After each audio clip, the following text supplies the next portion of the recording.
Today we are going to speak about a very interesting chapter in my book, Letters of Fire, a book which is a mystical insight into the Hebrew language, a book which came by Feldheim publishers and later on by others.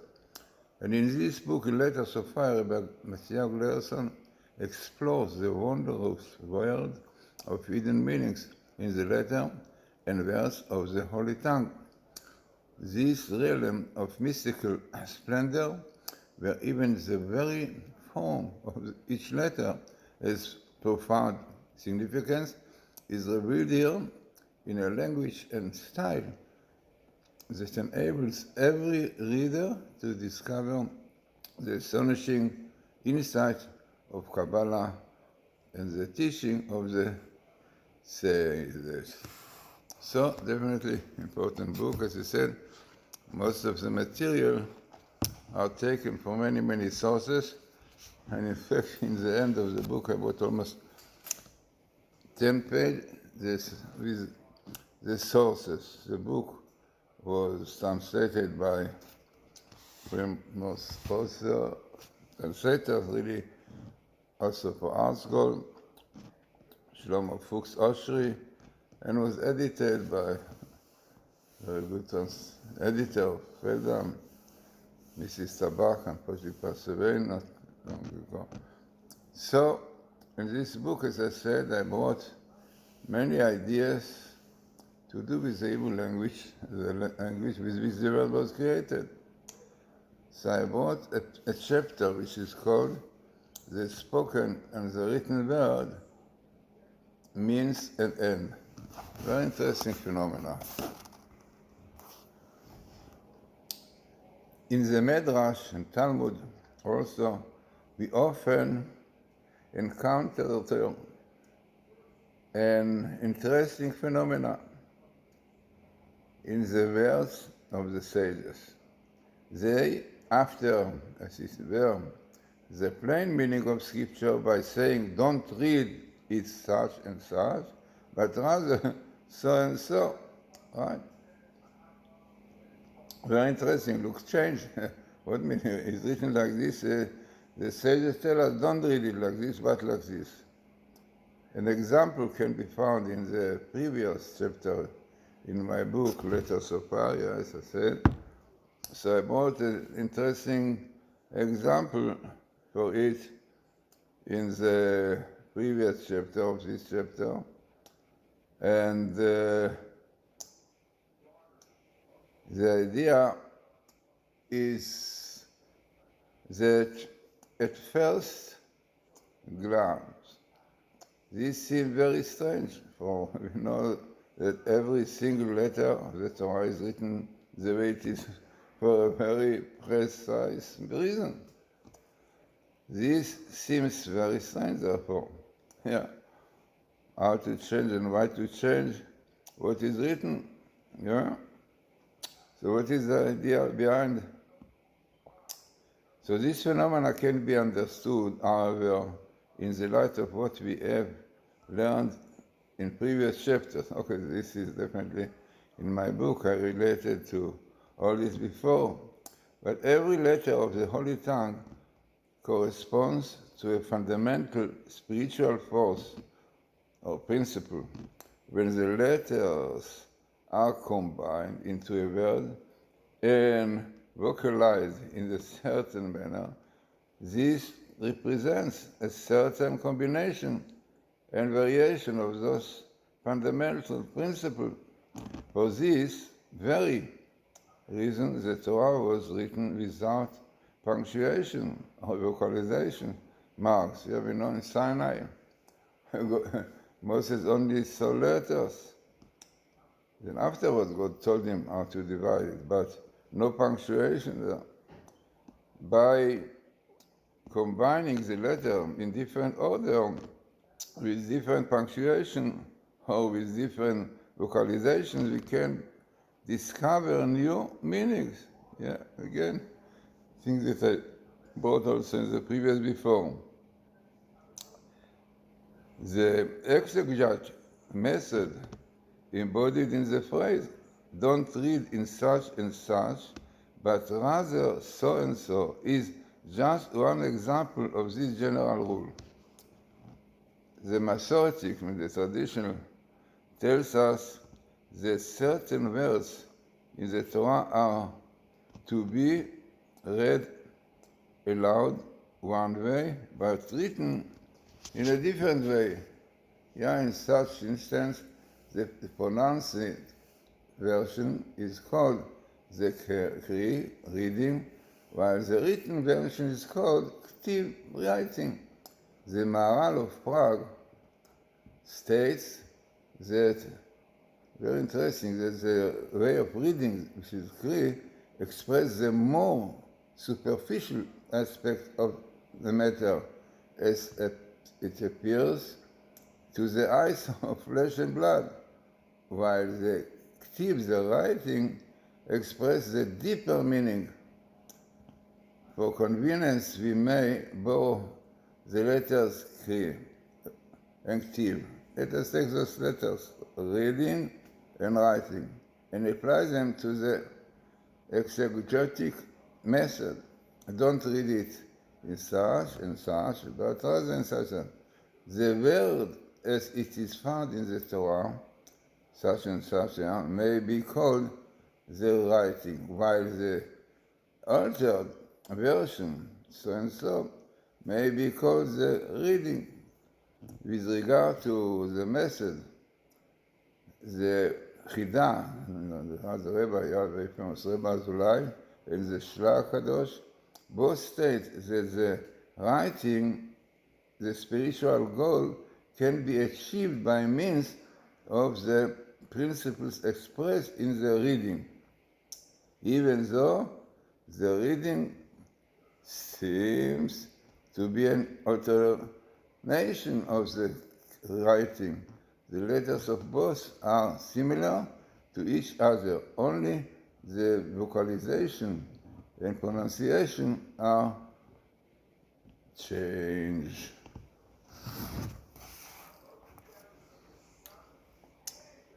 In the light of these general rules, we shall now attempt to understand the words of the sages in various places where they say don't read like this, but rather like this. On the verse which states that the words of the Torah were engraved on the tables, the sages comment in Ethic of the Father, don't read charut, engraved, but rather cherut, freedom, the same letters, only the punctuation is different under the letter chet. For the only free person is one who is occupied with the Torah. In the Gemara, Rabbi Acha Bar Yaakov remarks, if the first tables had not been broken, no nation or language would have any power over Israel. As it is said, engraved on the table. Don't read it engraved, but rather freedom. So the Radbaz, one of the famous commentators, Kabbalists, states in the book, Tamei Mitzvot, Reasons for the Commandment, that the tables symbolize man's heart. When the words of Torah are engraved upon it, and upon the man's heart, so in such a way, this brings both spiritual and material freedom, which are independent, as we learn from the verse of Kabbalah. Incidentally, it is interesting to note that the linguist basis of the word arot, which is engraved, charot, engraved, is the pair of letters chet resh, which means the whole, The engraving in effect makes a whole on a certain shape in its material. A related activity is expressed by the word chakuk. chakok, which is basis also to engrave, but also means a law. So it means the idea is the same thing, definitely. The relation between these two activities is reflected in the fact that in the alphabet, the letter Kof immediately precedes Resh. So in accordance with what we have learned in previous chapters, it is clear that the concept of engraving the verse of Torah on one's heart and the concept of freedom are closely related, since the corresponding words are spelled with identical letters. This teaches us that basic principle of freedom is dependent upon the Torah, which is engraved on one's heart. The difference in localization between engraved charut, engraved, and freedom simply reflects two possible paths of development, both of which arrive ultimately at the same goal. So, a lot of it I brought in my book, Letters of Fire. Are there many examples of such a phenomena when the Torah tells us don't read like this, but this? So it is interesting, another example which is coming by the book, the author of Sde Chemed. Note that there are two kinds of Torah scholars. One kind learns Torah and teaches it to others, people. His influence is felt on those around him. The other kind of people learns Torah, but remain concentrated in his own word. The first one definitely may be characterized like sons, and also like bonim, builders.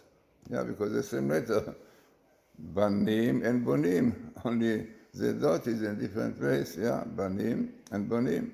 The idea is that those who occupy themselves with building the world and the merit and honored status, then when people are teaching Torah to others, bringing people back to Judaism, to the Torah. So this is really children of God who are building, yeah? And this is exactly what the sages say on the verse, don't read Banaich, okay? As we say in our prayers in the end, we said very famous really verse that we said about the word Banaich, and our Rebbe said, Al tikra Banai lacha Bonaich, yeah? That don't read children, my sons, but rather Bonaich, your builder. So Torah scholars whose learning leads to productiveness and building merit to be considered sons of the omnipresent. So it's amazing, really. So the word Banaich in different punctuation is a very different. Banaich, sons, children, and Bonaich, builders, yeah? And in this verse, which we say is really always in the morning prayer, it's like Kavel Hashem and so it's in Al tikri Banaich Ela Bonaich. So when this is the verse, your sons, don't read sons, but Bonaich, builders, as anybody who really teaches others Torah and mitzvahs is considered like the sons of God.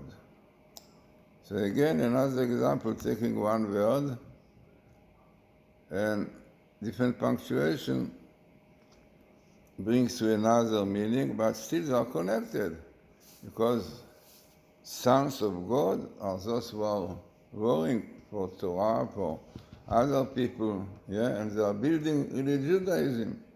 So building Bonim and Banim are basically the same. So, as I said in my book, I brought many other interesting examples showing about this phenomena, interesting phenomena that we find in the Talmud about change of spoken and written word, which really basically represent means and end. So our book can be achieved, one can get it really in Amazon.com or in my site, Glazsrson.com, GlazsronBooks.com.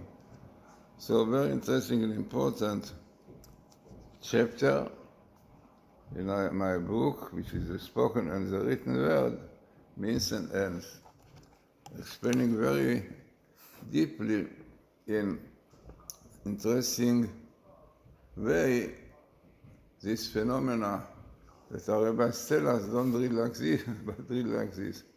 But basically, both are right, but this is like means and end. Like, if you want freedom, then engrave on your heart words of Torah, right? If you want to be like sons of God, it means, then you have to build Torah. It's a very interesting and significant chapter in my book, Letters of Fire.